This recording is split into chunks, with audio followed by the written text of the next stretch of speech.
La Resortera.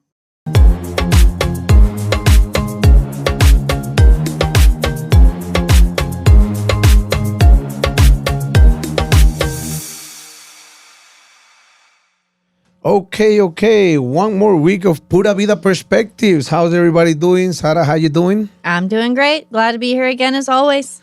Yep, it's been a great week for me. How has it been for yours?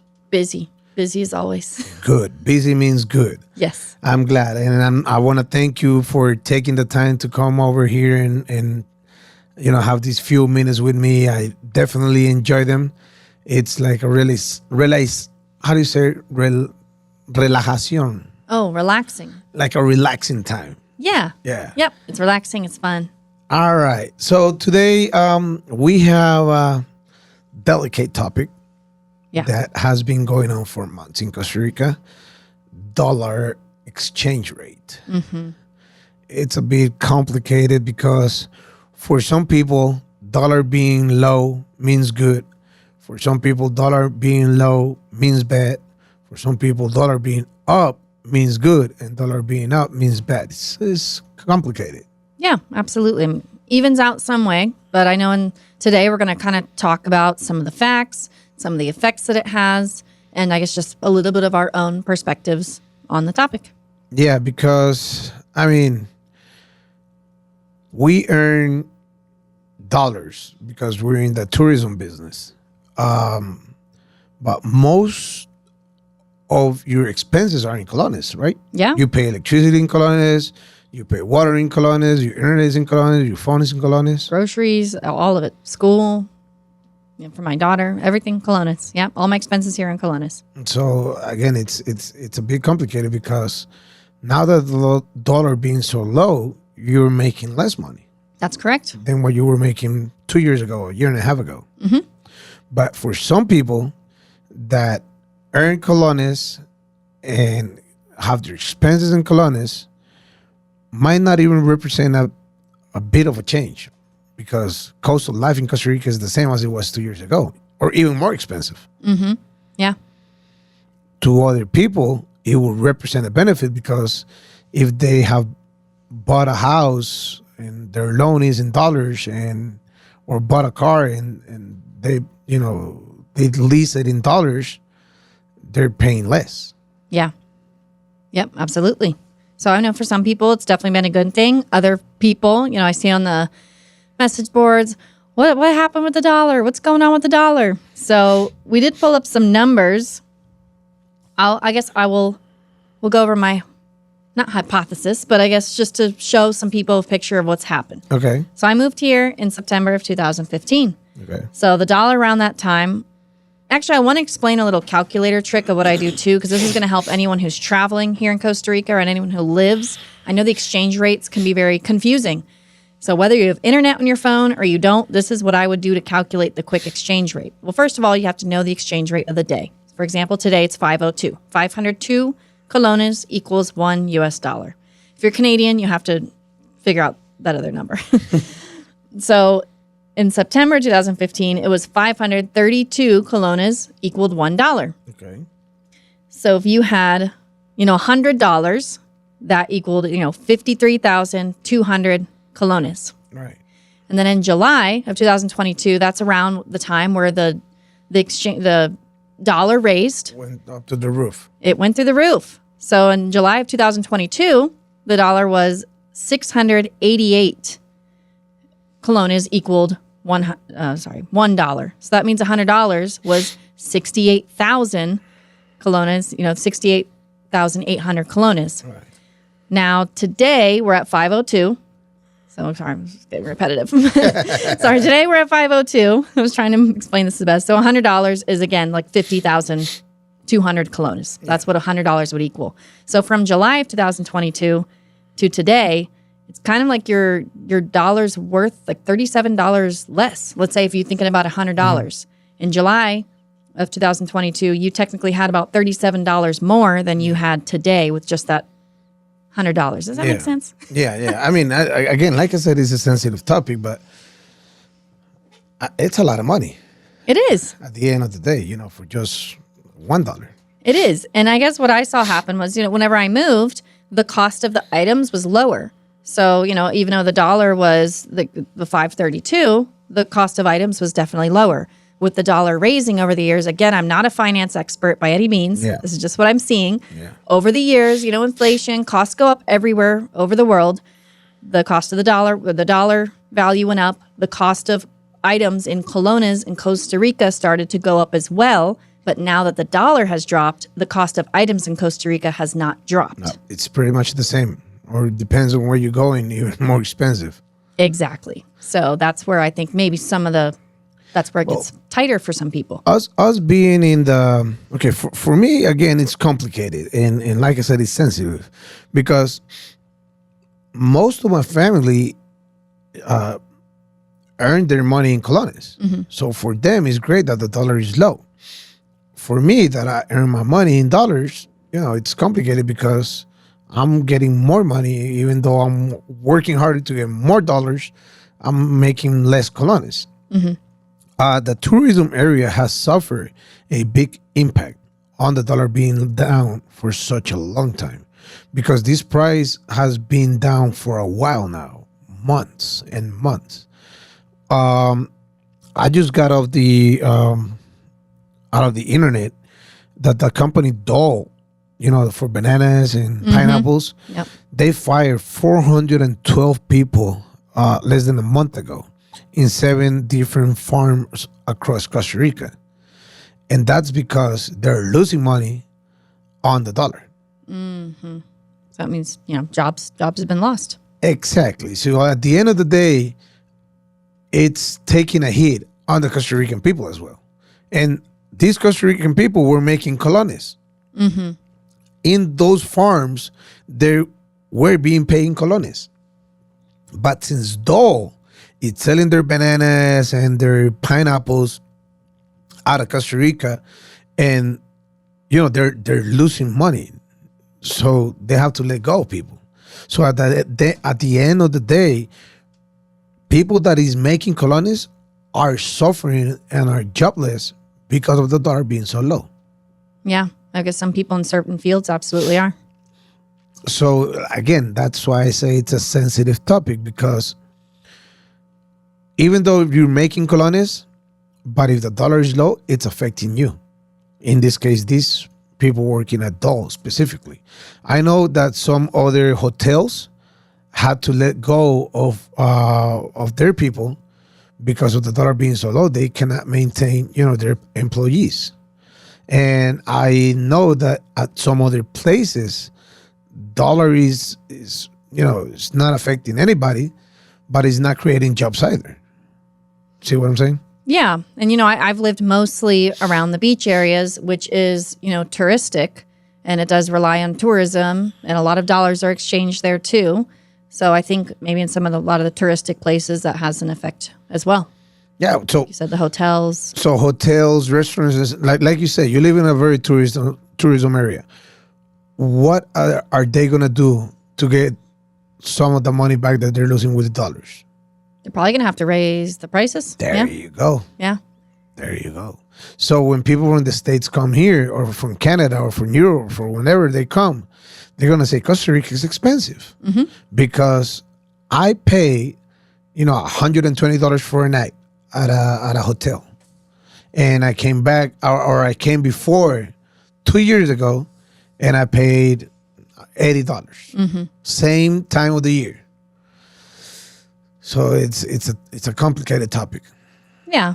I mean, I guess, well, when we talked about it, it sounds like somewhere in the middle, you kind of you don't want it to affect anyone too poorly. That's what I'm saying. For me, being a Costa Rican, and well, you're a tica already, so Working on it. I want it to be high, but I don't want it to be low. I just want it to be in a certain point where everybody can say, all right, I'm okay with this. Yeah, exactly. Costa Ricans are happy that are making in colones. Hopefully no one's losing jobs over it. Exactly. We don't want people losing jobs. No. And you want people's money to go further. I mean, me personally, so since I've opened up my business years ago, I've only raised the prices by $60 because at that time, some of our transport drivers had raised it $60 on me. But I've never raised my prices before, and I know it's kind of ridiculous, and I need to raise it. It's been over 4 years. I know. I always have my clients tell me that. But the thing is, like, let's say someone in a position that would be earning dollars, you would think, okay, well, now all my expenses are higher, and I pay my employees in dollars. We gotta raise the prices. But I'm holding out. And this is a great example. For example, my accountant, he used to charge me in dollars. Guess what? As of January 1st, he started charging me in colones. Actually, and what can I do about it? true. I remember there was times where you almost didn't want to get charged in colones, but now people want to be charged. They want to charge in colones now. Or people would get worried about, what about the exchange rate? I would tell people, well, be mindful if you're going to use dollars at a store because they can give you a bad exchange rate. Now I'm just telling people, sorry guys, the exchange rate is so bad. Just go ahead and do it. It doesn't even matter. Like, how much worse can they make it at the store? No, they do. They do. And I'm glad you brought that topic so we can talk about this a little bit. Rate exchange at different locations, at a gas station, at a supermarket. Because if the dollar it's at 502 right now and you go to pump gas, they say, all right, I'll take you dollars, but I'll take them at 550. So you have to be careful on how to use your dollars in Costa Rica. Absolutely. Always ask. Try to use colones if you can. If you're going to pay in cash, if you're going to have your card, just go ahead and use the card. So you'll get bank. You'll get the automatic bank exchange. And I think I said I didn't finish my thought before. I wanted to teach people kind of how to find out that exchange rate quickly. Yeah, so, you didn't finish that. Let's say you're at the store and something costs 5,200 colones. What you'll do is, if you know the exchange rate for the day, today's 502, you would put in your calculator 5,200 divided by 502. That'll give you your price in dollars. Reverse, if you want to, if something is $55, if someone says, okay, it's $60, but you want to pay them in colones, take 60, times it by 502, and that gives you your price in colones. Yeah. So I do that all the time. Well, I can mentally do it now. I just kind of double it in my mind, so I know generally. But just for other people who are looking at numbers and I have no idea what this is, I actually tell people just to kind of double it in their mind. Like 5,000 colones is about $10, $10. Yeah, that's a great way to try to do your rate exchange. Also, everybody has phones. Trying to download an app for rate exchange. What I do personally, I use one of my banks. So I just go there and type the dollar amount. But when I was on the streets before, without the apps or anything like that, I was just, hey, let me grab a calculator and do the exact exercise that you use told. Exactly. And actually I have another really good example of, I guess, how just some of the effects of like what I experienced personally. So when I was doing my construction, as you know, I built 2 homes at the same time. Yep. One contract was in dollars. The other contract was in colones. So let's see, I bought the first lot. What year are we in? 2024. Okay, first lot was bought in April 2022. Second was in August. Started the design process. Okay, we're on track. So probably when we started the design process for the construction, it was when the dollar was pretty high. Okay. Because, the dollar was at its high in July of 2022. Actually, that happened to me. Yes. Yeah, keep going. I was just thinking Right? out loud. So we were doing the design process after July. I'd bought the second lot in August. We were doing design from about September to November. We had kind of solidified the construction contract and everything during that time while the dollar was high. Mm-hmm. Like I said, one contract was in dollars, one contract was in colones. Okay. This was a mistake, which I learned. I mean, but it ended up evening out. Yeah. It balanced out. But so the contract, so during the construction, so construction started, February, March of 2023, ended the end of, September, October of 2023. We're in 2024 now. The dollar dropped all during that time. So for the contract that was in dollars, the contractor had to honor that. They lost money on that contract when you think about it. Yeah. Because they agreed to a specific amount in dollars that house was going to be built for. Now for the contract in colones, we had agreed to pay a certain amount in colones for the house. So then we ended up losing on the colones side. Yeah. So it ended up evening out because there was 2 homes. It worked itself out. But that was 20. So just put in perspective, that added on $20,000 onto the house that was in Colones. I'm getting a That was- headache. right? Just of hearing this. So that literally added Right. on. So when you think of the number, okay, going from 688 to 550 or 540, 530, whenever you add it with really large numbers, like maybe with that company, that's exporting or companies that are exporting goods, Yeah. that becomes a big number. That, even just with that one home construction, that added on $20,000. Yeah, like in my case, I started building my house in November 2022 when the dollar was high. Mm-hmm. And I didn't finish my house, I said on this podcast, until last month, less than a month and a half ago. Why are we June 2024? July 2024? I'm lost on track just like Sarah. So it took me a year and 6 months to build my house because of the dollar Yeah. going up when it started to down. And it's not anybody's fault. I mean, it is what it is because I earned dollars.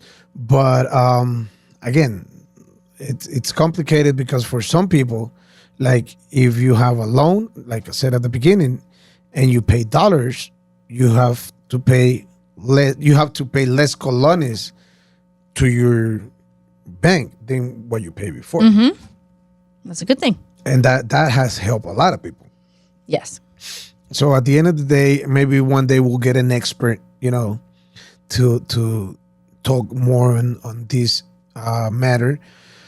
But it is what it is. Going back to what we're saying, where to rate exchange and that. I don't know about what you tell your customers. What I tell mine is to withdraw money from the ATM instead of going into Into the bank. into the bank or into a place, these house rate exchange places at the No, airport. yeah, no, never. Yeah, never exchange your money at the airport. No. Either go to the bank, or what I do is, even when I travel, is I just withdraw money if I need it from the ATM, so that the ATM can do that conversion, Exactly. Yeah. and I don't lose money on that. Don't go to the bank unless you want to waste half your day there.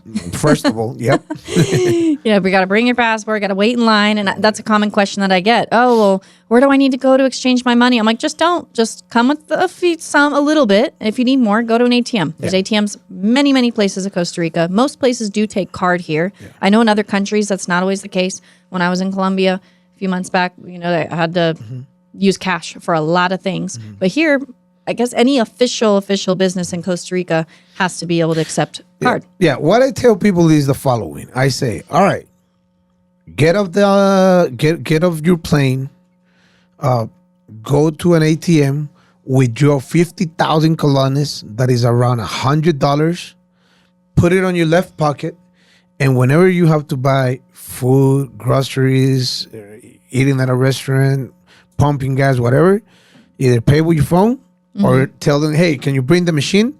Never give your card, leave it out of sight.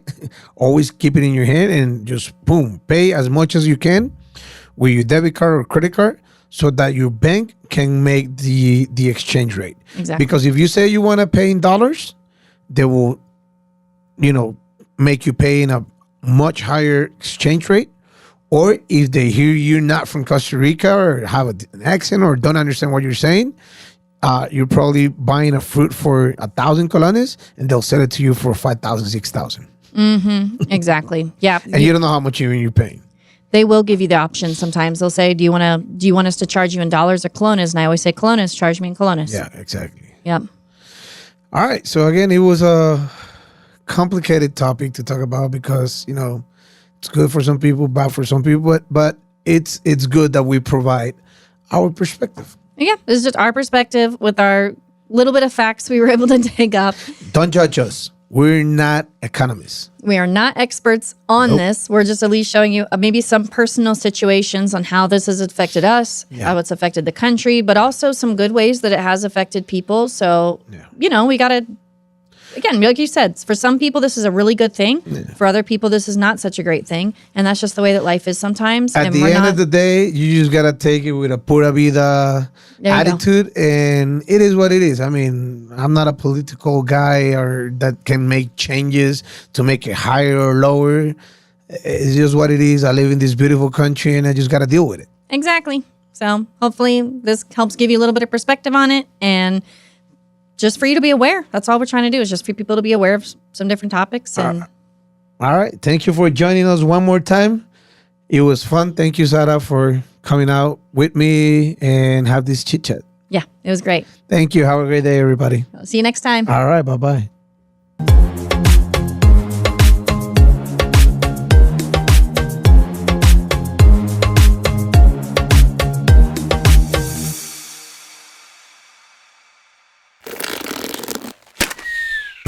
Esto fue una producción de La Resortera.